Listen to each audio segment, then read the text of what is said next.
본문 말씀으로 탓하는 어리석은 사람이라는 제목으로 하느님 말씀 전하겠습니다. 쇠를 강하게 하는 과정을 흔히 담금질이라 그러죠. 이제 쇠를 이렇게 이제 불에 집어넣고 벌겋게 이렇게 달아오르면 쇠가 약해지잖아요. 그 쇠를 꺼내서 찬물에 집어넣으면 치 하면서 이제 이제 물이 이제 쇠가 식게 되고 그것을 대장장이가 망치질하는 과정을 계속해서 반복합니다. 이걸 담금질이라 그러는데 이게 반복되면 반복될수록 철은 부러지지 않고 더 강도가 높아지는 강한 철이 되는 겁니다. 마찬가지로 금도 승금으로 만드는 과정이 있잖아요.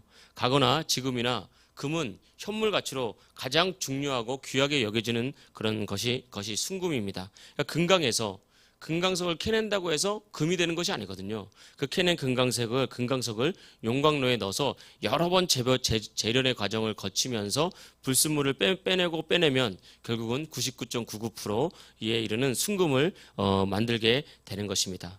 그래서 이것이 담금질이나 이런 재련하는 과정이 고난이라고 할 수도 있고, 저는 고난이라는 표현보다는 훈련이라는 말을 쓰고 싶습니다.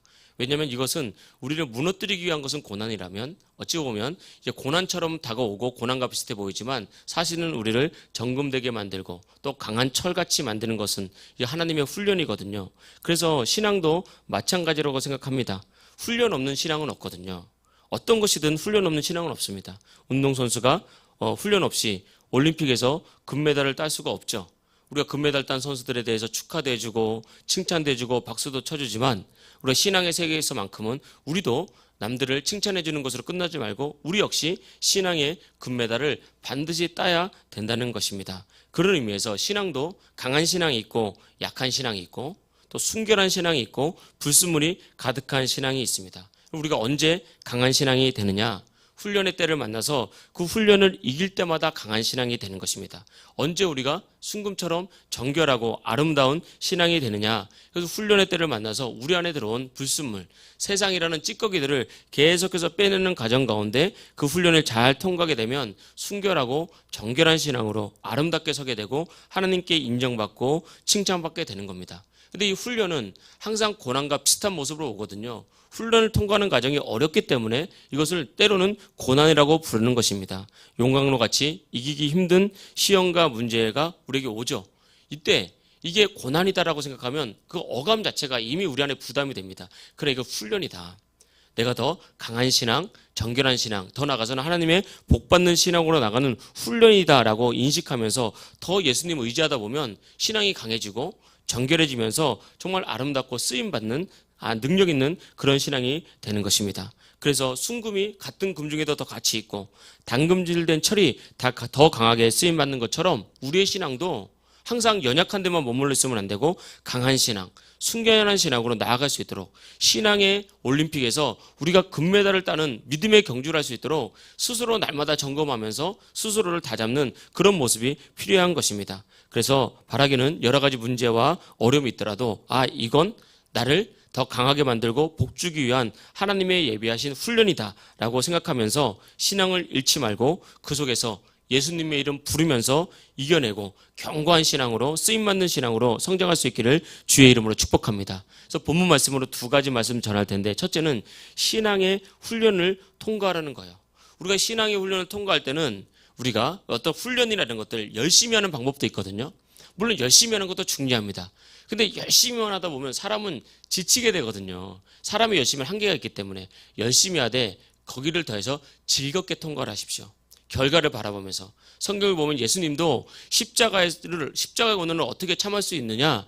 십자가 이후에 있을 부활을 생각하면서 또 십자가를 통해서 구원받을 우리를 생각하면서 그 십자가를 통과했다고 성경이 말하고 있어요. 그러니까 훈련이라는 것은 열심 그 자체의 목적이 있는 것이 아니라 훈련을 통과한 이후의 결과, 축복, 은혜, 훈련된 성품, 이런 것에 초점이 있는 거거든요. 그러니까 그런 것을 바라보면서 즐겁게 훈련을 통과하는 그런 모습이 필요하다는 것입니다. 훈련만 있다면, 고난만 있다면 얼마나 두렵겠습니까? 그런데 우리가 이런 어려운 훈련을 통과하는 이유는 훈련 이후에 있을 금메달이 우리를 기쁘게 하는 거잖아요. 그래서 항상 신앙의 훈련을 즐겁게 통과하자는 것입니다. 홍해가 갈라지는 기적을 이스라엘 백성들이 경험을 했습니다. 엄청난 능력이죠. 정말 우리가 평생 한번 경험할까 말까한 큰 능력입니다. 그리고 이 큰 능력을 보고 이스라엘 백성들이 여호와 하나님을 더 굳게 믿었다고 말했어요. 우리가 읽지는 않았지만 출애굽기 14장 31절을 보겠습니다. 이스라엘이 여호와께서 애굽 사람들에게 행하신 그 큰 능력을 보았으므로 백성이 여호와를 경외하며 여호와와 그의 종 모세를 믿었더라. 이 사건을 보면서 백성들에게 믿음이 생겼는데, 첫째는 하나님에 대한 믿음이 생겼고, 둘째는 지도자 모세에 대한 믿음이 생겼어요. 그래서 이것을 큰 능력이다, 성경 속에 큰 능력이다, 큰 기적이다, 이렇게 표현된 표현이 잘 없습니다. 그런데 홍해가 갈라지는 것은 아주 큰 능력, 하나님의 능력을 본 거죠. 그리고 난 다음에 미리암, 모세의 누나 미리암이 주도가 되어서 소고를 치고 악기를 치면서 이스라엘 여성들이 춤을 추고 하나님을 찬송했다라고 말하거든요. 우리가 15장 19절 20절 말씀 보겠습니다. 제가 읽겠습니다. 바로의 말과 이게 미리암이 노래 부르는 거예요. 바로의 말과 병거와 마병이 함께 바다에 들어가매 여호와께서 바닷물을 그 위에 되돌려 흐르게 하셨으나 이스라엘 자손은 바다 가운데서 마른 땅으로 지나간지라. 아론의 누이 선지자 미리암이 손에 소고를 잡음에 모든 여인도 그를 따라 나오고 소고를 잡고 춤추니 21절까지 미리암이 그들에게 화답하여 이르되 너희는 여호와를 찬송하라. 그는 높고 영화로우시며 말과 그 탄자를 바다에 던지셨음이로다 하였더라. 아멘. 악기를 다루면서 춤을 췄다고요. 얼마나 기뻤겠습니까? 우리도 보면 춤출 때가 있거든요. 엄청 기쁘고 즐거울 때 춤을 추는데 주로 중년 여성분들이 그렇게 춤을 잘 추더라고요.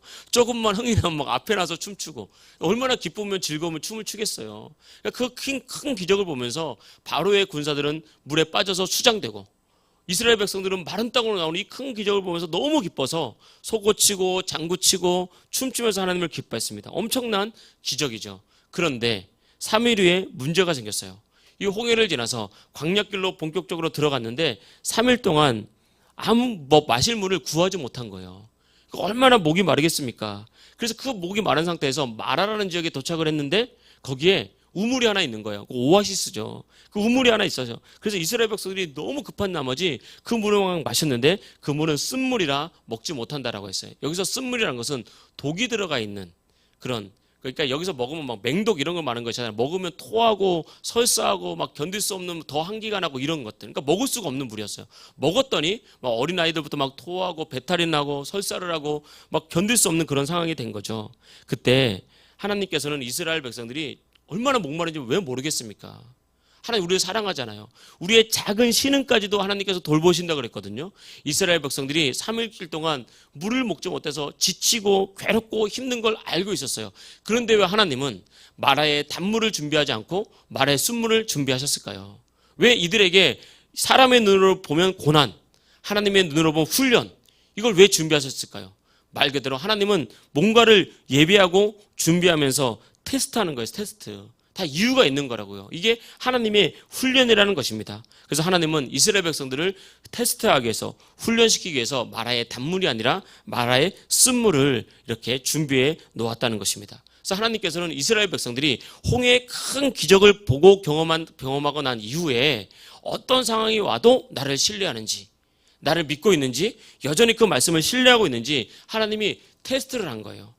그러니까 하나 던져준 겁니다. 미끼를 딱 던져준 거예요. 그러면서 이스라엘 백성들이 준비됐는지 확인하면서 다시 한번 훈련을 시키는 거죠. 준비가 안 됐다면 버리는 것이 아니라, 니네가 준비 안 됐으니까 탈락, 이게 아니라 준비가 안 된 걸 보면 또 다른 훈련을 계속해서 하나님께서 시키는 것입니다. 그래서 삶에 문제가 일어났을 때 우리가 하나님을 신뢰하고 하나님을 더욱 의지하는지 하나님은 보고 싶어 하는 거예요. 항상 생각할 것은, 고난이라는 것은 사람의 눈으로는 고난, 그러나 하나님의 눈으로 보면 훈련이다. 이것을 우리가 기억을 해야 되는 것입니다. 근데 이스라엘 백성들은 이 훈련을 제대로 통과하지 못했죠. 하나님을 원망했습니다. 불과 사흘 전에 큰 기적을 보고 하나님을 경외하며 하나님과 그 종 모세를 믿었다라고 성경이 말했는데 불과 3일 만에, 물론 힘들었겠지만 하나님 믿지 못하고 원망하고 불평하면서 이렇게 믿음의 훈련을 잘 통과하지 못한 사건이 오늘 성경 본문 말씀입니다.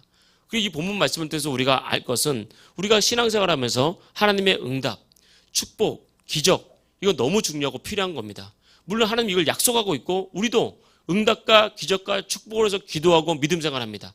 그러나 그것은 전부가 아니라는 거죠. 기적을 경험했다고 우리의 믿음이, 축복을 경험했다고 우리의 믿음이 하나님께 인정받는 게 아니라는 거예요. 하나님께 우리의 믿음이 인정받기 위해서는 홍해라는 기적 너머에 또다시 우리 인생에 찾아올 마라의 쓴물이라는 그런 훈련을 통과할 때 비로소 너희들이 준비됐구나. 너희들이 복받을 그릇이 더 됐구나. 이렇게 통과되게 되는 것입니다. 우리가 아는 것처럼 이 홍해의 기적은 3일밖에 되지 않았잖아요. 근데 이걸 보면서 우리는 사람의 본성을 찾을 수가 있어요. 알 수가 있어요. 이게 누구나 가지고 있는 사람의 본성입니다. 좋을 때는 한없이 좋지만 나쁠 때는 한없이 싫은 게 사람의 본성이거든요. 사람은 누구나 다 똑같습니다. 100년 전 사람이나 1000년 전 사람이나 지금이나 똑같아요. 나를 인정해주는 사람을 만나면 그 사람이 좋아하죠. 나를 무시하면 그 사람 싫어합니다. 이 사람의 본성이거든요. 또 나를 칭찬하면 좋고요. 나를 자꾸 나무라면 싫어하는 것. 이게 사람의 본성이고, 우리는 하나님께 용서받았잖아요. 누구도 용서할 수 없는 흉한 죄를 우리는 용서받았어요. 용서받는 건 좋아하지만 다른 이들의 잘못을 용서를 잘 못해요. 이게 사람의 본성이라고요. 본성. 그리고 우리는 이 사건을 통해서 사람의 본성이 이렇게 항상 위기에 처할 수 있구나라는 것을 알 수가 있는 겁니다. 제가 목회하면서 이런 말을 들어봤어요. 목사님, 저는 신앙생활 하면서 저에게는 제가 신앙생활 잘못하면 꼭 잘못했다고 말해 주십시오. 다른 사람은 다 시험에 들어도 저는 절대 시험에 안 됩니다. 이렇게 얘기하더라고요. 근데 그때 제가 어리석었어요. 지혜가 없었어요. 그분의 그때 말은 진심이었을 거예요. 저 그걸 의심하지 않습니다. 제가 지혜로웠어야 되는데 제가 어리석은 거죠. 사람의 본성을 잘 몰랐던 거예요. 그래서 어느 날 보니까 뭔가 하나 좀 말씀해 드려야 되겠다. 그리고 그것도 고민해서 말씀을 해드렸는데 아니나 다를까 사람에 있는 본성이 쫙 올라오더라고요. 그래서 제가 그것 때문에 상당히 어려움을 겪었던 적이 있습니다. 그때 제가 깨달았죠. 내가 이렇게 아직도 어리석구나. 하나님께 이렇게 좀 더 말씀을 보면서 좀 더 지혜롭게 준비가 됐어야 되는데 라는 생각을 했거든요. 이스라엘 백성들 물을 먹지 못하니까 홍해의 기적을 잃어버리고 원망했거든요. 우리가 문제가 반복되고 하루가 아니라 이틀이 되고 3일이 되고 목마른 게 3일이 된다는 것은 극한의 고통에 처했다는 거잖아요. 물을 못 먹고 3일을 건너 보십시오. 그것도 광야에서. 그러니까 우리의 인생의 고난이 극한에 이르게 되면 사람은 다 자기 안의 본성, 자기 안의 자아, 자기의 의가 나와요. 평소 때는 여유가 있고 힘이 있을 때는 그것을 잘 다스리다가 이렇게 극한에 처하면 이렇게 올라오는 그런 본성이 있는데, 우리가 이것을 통해서 알 수 있는 것은 하나님은 우리의 어려움을 통해서 우리의 본성을 다루기 원한다는 거예요. 그러니까 겉에 껍데기가 아닌 본성, 우리 안에 정말 깊이 도사리고 있는 이런 본성을 하나님께서 만지시는 거예요. 왜냐하면 그때 정금이 되거든요. 정금이 뭐예요? 100% 금은 없다 그러잖아요. 99.99%, 49이라 그러죠. 이 정금, 그 정금이 되기 위해서는 겉에 불순물은 금방 빠지지 않겠습니까? 30%, 40% 금방 빠지잖아요. 근데 맨 마지막 99.98%에서 나머지 0.01%를 빼려면 얼마나 어렵겠어요. 그러니까 본성을 다뤄야 된다는 거예요. 그래서 하나님은 우리 안에 있는 가장 연약한 본성을 다룹니다. 사람은 내 안에 있는 가장 나의 육신적인 연약한 본성이 건드려질 때 가장 분노하거든요. 가장 참지 못하고 또 가장 우리의 어떤 인간의 모습이 나오거든요. 하나님은 그거조차 우리를 다루면서 정말 온전한 하나님의 사람으로 만들기를 원한다는 거예요. 그래서 우리가 항상 이 말씀 속에서 기억해야 될 것은 26절을 보겠습니다. 25절 끝을 보면 그들을 시험하실세 26절 이르시되 너희가 너희 하나님 나 여호와의 말을 들어 순종하고 내가 보기에 의를 행하며 내 계명의 귀를 기울이며 내 모든 규례를 지키면, 다시 말하면 말씀을 주시는데 그 말씀을 기쁨으로 받고 순종하고 그 말씀을 지키는지 안 지키는지 하나님께서 테스트한다는 거예요. 테스트한다. 그러니까 우리의 가장 본성이 건드려질 때도 하나님 순종하겠습니다. 나의 가장 본성이 건드려질 때도 하나님 내가 말씀을 실천하겠습니다. 내 가장 어려운 나의 근본적인 본성, 그걸 건드려지고 막 분노가 되고 혈기가 남에도 불구하고 하나님 내가 무릎 꿇겠습니다. 사명 감당하겠습니다. 용서하겠습니다. 이런 것들. 이걸 하나님께서 끊임없이 다스리기를 원한다는 거예요. 그때 우리는 정말 하나님께서 그래 이제 됐다. 내가 내게 복 주겠다. 이렇게 되는 거예요. 그래서 하나님이 다윗을 평가할 때 이새의 아들 다윗을 보니 내 마음에 합한 자라. 다윗은 합한 자였어요. 다윗은 본성이 다스려졌다고요. 제가 늘 말씀드렸던 것처럼 다윗이 성경을 보면 사울왕을 떠나서 도망가는 광야 생활이 13년이었습니다. 긴 시간이었다고요. 그걸 단지 잡으려고 한 것이 아니라 다윗을 죽이려고 그랬다고요. 나를. 죽이려는 엄청난 고통이었어요. 근데 다윗이 이제 사울왕이 다윗을 추격할 때 실수함으로 말미암아 이 다윗이 사울을 죽일 기회가 2번이나 있었죠.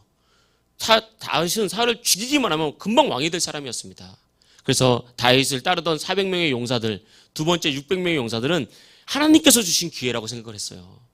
그래서 사울왕을 죽이자, 이제 때가 왔다라고 했을 때 다윗의 본성은 어떻겠습니까? 나를 죽이려고 쫓아다니는 13년 얼마나 믿겠어요. 꼴도 보기 싫을 거 아닙니까? 얼굴도 보기도 싫고 그림자도 보기 싫었을 거예요. 근데 다윗은 그 신하들에게 말했어요. 자기를 따르던 하나님께서 기름 부어서 세운 왕을 절대 건드리지 마라. 절대. 하나님께서 직접 심판할 때까지 건드리지 마라. 그러니까 본성을 이겨내잖아요. 그러니까 딱 준비가 되니까 하나님께서 이후에 다윗을 평가할 때 이새의 아들 다윗을 보니 내 마음에 합한 자라. 내가 저를 통해서 내 모든 뜻을 이루리라. 이게 바로 다윗의 모습이고, 우리가 다윗을 존경하는 이유가 바로 거기에 있다고요. 우리나라에서 가장 훌륭히 목회했던 목사님 중에 한 분이 조용기 목사님이잖아요. 조용기 목사님의 영어 이름이 데이빗 조예요. 다윗 조. 제가 그걸 본받아서 저도 외국 나가면 당신의 이름 뭐예요? 그럼 데이빗 그랬다가, 어떨 땐 데이빗 그랬다, 어떨 땐 폴 그랬다가, 뭐 마음대로. 저는 뭐 그렇게 유명한 사람 아니니까 혼자 막 바꿔가면서 하여튼 그렇게 합니다. 이게 하나님께서 우리에게 은혜를 주시는 거죠. 그래서 이 고난이나 문제가 축복의 징조라면 우리는 항상 기억해야 될 것은, 훈련이라면 이 훈련은 언제나 축복의 징조가 된다는 거예요. 그러니까 우리가 어떻게 고난과 어려움을 즐겁게 통과하겠습니까? 아무리 그래도 마음만이라도 그렇게 갖자는 거예요. 마음만이라도. 하나님께서 아브라함을 부르셔서 100세에 낳은 아들 이삭을 번제로 드리라고 했어요. 100세에 낳았으니까 얼마나 귀하겠어요. 제가 동기 목사님 중에 결혼해서 13년 만에 아이를 가진 목사님이 있어요.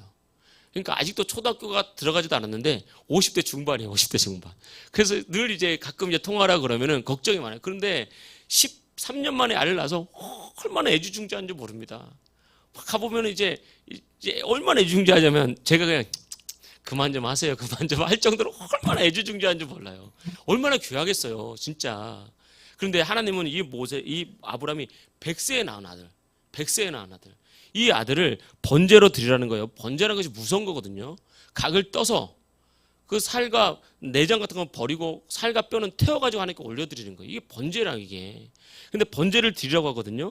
그 끔찍한 일을 아브라함에게 명령했습니다. 아브라함이 그 하나님의 말씀을 듣고, 아브라함이 믿음이 있었어요. 이것은 시험이 아니다. 하나님 다 이유가 있다. 이유가. 내 아들 이삭을 죽이려는 건 아니다. 혹 죽인다면 다시 살려낼 것이다. 이 믿음이 있었어요. 이 믿음을 가지고 아브라함은 이 이삭을 데리고 모리아산으로 올라갑니다. 그때 이삭이 물어봤어요. 아버지, 번제할 나무들은 있는데 번제할 짐승이 어디 있습니까? 그 얘기를 들었을 때 아브라함이 하면 어떻겠습니까? 야, 네가 짐승이야. 이 말이 나오겠습니까? 진짜 속이 막 찢어지는 거죠. 그래도 아브라함은 하나님을 신뢰했다고요. 믿었다고요. 그러면서 이 이삭을 꽁꽁 묶었어요. 이제는 각을 떠야 되잖아요. 이삭을 묶고 칼로 내리치려고 하는 순간 하나님이 더 급했어요. 아브라함아, 아브라함아. 왜냐면 1초만 늦으면 죽으니까. 그래서 아브라함을 탁 불렀어요. 그러면서 아브라함이 왜 그러십니까? 이제 드디어 내가 너의 아들보다 나를 더 사랑하는지 내가 알겠다. 그렇게 아브라함의 믿음을 인정하고 아브라함은 그 훈련을 통과하면서 보니까 가시덤불에 순양이 한 마리 걸려 있는 거예요. 그래서 저 순양으로 제사를 드려라. 그러면서 하나님이 하나님의 산에서 예비하신다라는 여호와 이레의 사건이 그 속에 있었지 않습니까? 이것으로 끝난 것이 아니라 하나님은 아브라함은 하나님께 그 믿음이 인정받고 복의 근원이 되었고 믿음의 근원이 되었고 아브라함의 평생의 번성과 축복이 끊이지 않는 그런 인생이 된 거예요. 항상 기억하십시오. 고난이 올 때 훈련이라고 생각을 하시고 하나님의 이유가 있다고요. 그때는 마지막까지 말씀 붙잡는 훈련하면 됩니다. 그 훈련 통과하면 반드시 하나님께서 역사하신다는 거예요. 문제가 올 때는, 훈련이 다가올 때는 우리는 사람이기 때문에 하나님의 뜻을 다 알 수 없습니다. 그러나 한 가지, 하나님께서 주시는 고난이나 문제는 하나님의 본심이 아니다. 이건 훈련이다. 이 훈련 후에 있을 하나님의 축복을 보면서 이건 축복의 징조다라고 생각하면서 말씀 붙잡을 때 여러분 우리의 신앙은 강해지기 시작합니다. 그리고 순결해지기 시작하고 하나님께 쓰임받는 그런 놀라운 축복이 임할 줄 믿습니다. 이런 애가 첫 번째로 저와 여러분과 함께 있기를 주의 이름으로 축복합니다. 두 번째 말씀은 오늘 제목처럼 탓하지 말라는 거예요. 탓하지 말고 하나님을 믿으라는 거죠. 이스라엘 백성들이 이런 상황 속에서 이제 물이 없으니까 원망을 했죠. 원망을 하는 것은 나에게 독을 뿌리는 것과 같습니다. 내가 자꾸 원망을 하잖아요. 그러면 다른 사람을 탓하는 게 원망인데, 원망이라는 것, 다른 사람을 탓하는 것은 상대방의 잘못과 관계없이 그것은 나에게 독을 뿌리는 것 같습니다. 그래서 원망은 나 스스로를 병들게 만드는 거예요. 그래서 살다 보면 우리 인생에 막 독에 바칠 때가 있어요. 막 악에 바칠 때가 있다고요. 막 억울한 일을 당하고, 나는 열심히 사는데 아무도 안 알아주고, 사람들은 막 무시하고, 그리고 막 자존심 상하게 하고, 그러면 악에 바쳐요. 악에 바쳐가지고 자꾸 이렇게 그렇게 성장하다 보면은 이렇게 남을 원망하고 탓하는 사람이 되거든요. 그래서 여러분, 우리가 꼭 기억해야 되는, 우리 자녀들, 여기 장성한 자녀들 있는데, 우리 자녀들이 장성하고 성장해서 어른이 된 뒤에 절대 부모님들을 무시하면 안 됩니다. 절대 부모를 탓하면 안 돼요. 부모님 안에 병이 들어요. 그러면 반드시 병이 들게 되어 있습니다. 근데 어리석은 자녀들은 자꾸 부모를 탓하고 또 무시하고 평가하거든요. 그러면요, 그 틈을 악한 마귀 역사에서 온 가족에다 분명히 병들게 되어 있습니다. 이 마귀가 하는 짓이에요. 누구나 다 60이 넘고 70이 넘고 그러면 사리 분별이 다 약해지고 몸도 약해지게 되어 있어요. 그때 자녀들은 부모님들을 인정해 줄 줄 알아야 됩니다.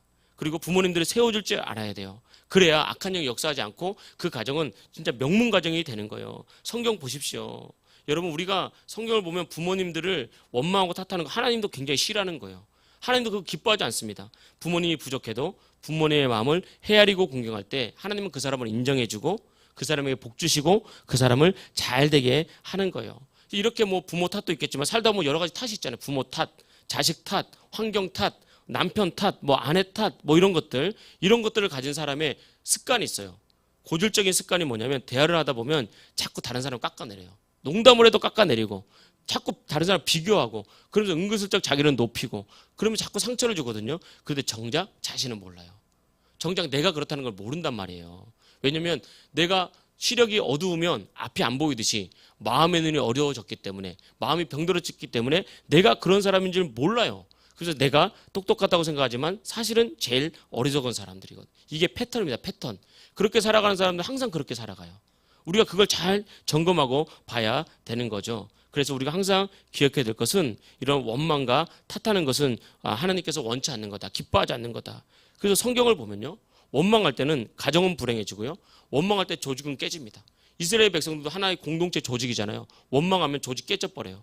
그 회사에서, 어떤 사업자에서 그 회사의 구성원들이 그 회사의 오너나 회사의 방법 자꾸 원망하고 불평하면 그 회사 살 수 없어요. 깨져버립니다. 교회도 마찬가지겠죠. 영적인 공동체 아닙니까? 여기서 누군가를 탓하고 원망하기 시작하면 마귀가 역사하고요, 깨져버릴 수밖에 없는 것입니다. 그래서 원망은 개인은 병들게 하고 가정도 불행하게 만들고 조직은 와해하게 만드는 게 원망인데, 그래서 원망이 이게 굉장히 무서운 거라고요. 그래서 성경은 계속해서 원망을 경계하고 있습니다. 원망의 다른 말은 뭐 불평이기도 하고요, 또 투덜거리는 거. 그 성경 원어적으로 뭐 원망이라는 단어를 풀어보면 불평하고 투덜투덜하다라는 표현이 있어요. 그래서 이런 것들이 우리 가정을 병들게 만드는 것입니다. 출애굽 1세대, 성경을 보면 민수기에 보면 출애굽 1세대들이 광야에서 다 죽었잖아요. 왜 죽었는지를 성경이 평가할 때 출애굽 1세대들은 광야에서 하나님을 원망하다가 그 원망 때문에 광야에서 죽었다라고 말하고 있어요. 그러니까 원망한 것은 사람에게 독을 뿌리는 거예요. 우리를 죽이는 거거든요. 이걸 반드시 이겨내서 마음의 질병을 극복해내야 되는 것입니다. 이스라엘 백성들 3일 동안 물을 먹지 못했잖아요. 얼마나 목마르겠습니까? 그 상황은 이해가 가요. 근데 그게 모세의 잘못은 아니잖아요.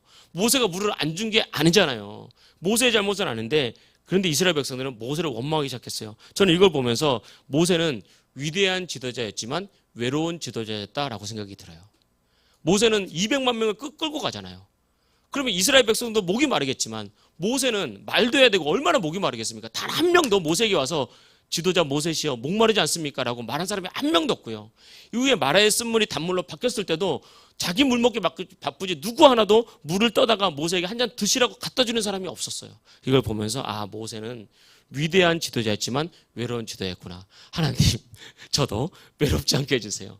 또 우리 교인들, 여러분들 가정에 들어가면 다 지도자잖아요. 가정의 자녀들을 다 지도자고, 또 여러분들 또 사회 속에서나 여러 지도자로 쓰임 받을 때 여러분 인생에도 외로운 인생 되기보다는 외로운 지도자 되지 말고 하나님께 정말 그런 어떤 화목하고 또 이런 사람이 많은 복이 있는 그런 지도자가 되기를 기도하십시오. 그래서 모세는 하여튼 이런 길을 갔거든요. 그래서 모세에게 원망하고, 그러나 모세는 원망하지 않았죠. 모세는 이스라엘 백성들의 마음을 이해를 했어요. 이들이 얼마나 목이 마르면 하소연할 데가 없으니까 나한테 하소연하는구나. 왜냐면 자식이 너무 힘들면 부모한테 하소연하잖아요. 좋은 부모는 어떤 부모인지 아십니까? 아까 자녀들은 부모를 공경하라 그랬잖아요. 좋은 부모님은요, 자녀들이 좀 힘들어서 막 불평하고 좀 힘들다고 그거 할 때 그냥 들어만 주면 됩니다. 들어만 주면 돼요. 근데 우리가, 저도 부모지만 인생을 뭐 10년, 20년, 30년 더 살았다고 이건 저렇고 저건 저렇고 이렇게 하지 말고 그냥 받아주면 돼. 그래서 안아주고 뜨끈한 국왕을 끓여줘가지고 힘내라고 잠 잘 자서 돌아보내면요, 화목이 와요. 화목이 와. 이게 궁합이 맞지, 궁합이. 그러면 가정에 평화가 오고 하나님이 역사하고 하나님이 함께 하신다는 거예요. 이게 모세가 그런 지도자였어요. 그러니까 훌륭한 지도자죠. 이스라엘 마음을 이해했어요. 그러면서 아무 말 하지 않고 하나님께 나가서 부르짖으면서 하나님, 지금 하나님의 백성이 죽게 됐습니다. 도와주세요. 그랬을 때 하나님께서 말씀하시죠. 나뭇가지 하나 던져서 물에 던져라. 그랬더니 그 마라의 쓴물이 어떤 물로? 단물로 바뀌잖아요. 그래서 이스라엘 백성이 다 풍성히 먹고 이스라엘 백성들이 쉬고 안식하고 즐거워했지 않습니까? 그것을 보면서 모세는 하나님의 마음처럼 흐뭇했을 거라고요. 부모가 자식이 음식을 잘 먹으면 흐뭇하잖아요. 그런 마음으로 모세는 이스라엘 백성을 봤다고요. 이런 지도자가 돼야 됩니다.